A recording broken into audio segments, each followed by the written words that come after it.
তিনজন যুবক কাজের জন্য বেরিয়েছে, পথিমধ্যে 4টা স্বর্ণের টুকরা পেয়েছে। যুবক কয়টা স্বর্ণ পাইছে? কয়টা? মহা খুশি, খুশিতে বাকবাকুম।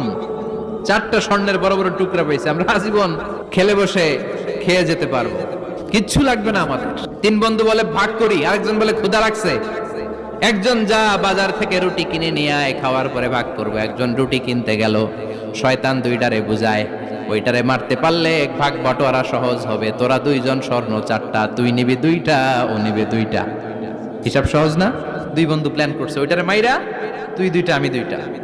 যেটা রুটি আনতে গেছে প্ল্যান করেছে রুটির মধ্যে বিষ মিশায় নেই, তাহলে বিষ খাওয়া রুটি খেয়ে ওই 2টা সে সব পাবে, আমি পাবো। ভাগাভাগির কিছু নাই, সব যাবে আমার কাছে।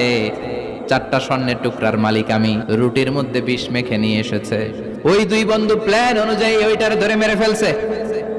এবার মহা খুশি। এক বন্ধু